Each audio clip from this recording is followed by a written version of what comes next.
So we had mentioned button states before. There's a lot of them, and this can be a little confusing. And so I've created a little chart for you to fill in. Let's quickly talk about different types of buttons before we do that.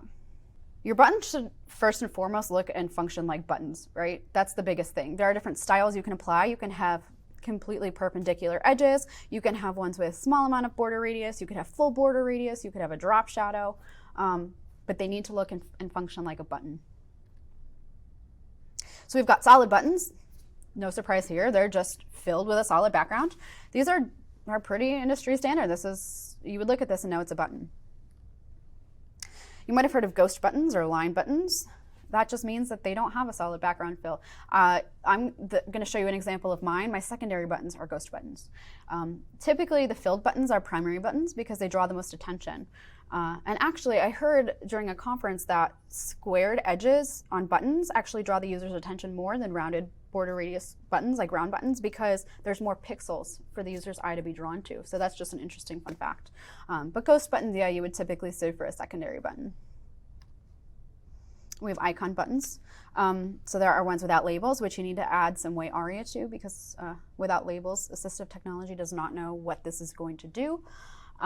If you can use a label, please. We'll talk about that when we actually code these. Some button styles. So border radius, we all know border radius probably. These are going to be a little bit more playful than a traditional 90-degree perpendicular button edge. But think back to your brand identity, think back to your design principles. If you want to be bold and energetic, maybe border radius is fun to incorporate. If you're building something that's very professional, you might want to stick with square edges. Drop shadow is also cool. These give your buttons elevation. There is, Scott Tolinsky made a great course about styled components, design systems, and he talked about elevation. You can have an elevation library, utility function, which is really fun. It can give your buttons height. You can also implement that on hover and focus to indicate a state change. Let's talk about labels. We all love uppercase text, but it's really hard for our users to read, much harder to read than title case. So if you can use title case, I would recommend using title case. And your labels need to fit with the color contrast ratio. They need to be accessible. So you can see this bottom one is really hard for our users to see. It does not pass the WCAG AA color contrast. And also when we're talking fonts for these, make sure it's thick enough. If you have a very, very thin font, it's not going to be recognizable.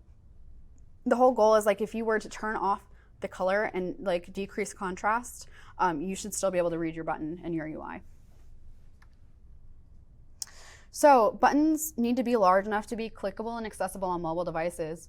And so you need to make sure that they have enough padding or enough width and height to do so. So a default button might have 8 pixels top and bottom padding, a small might have 4, and a large might have 16.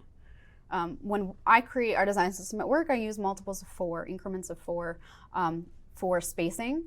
It plays very nicely, and so you can see here we've got multiples of 4 for our top and bottom padding.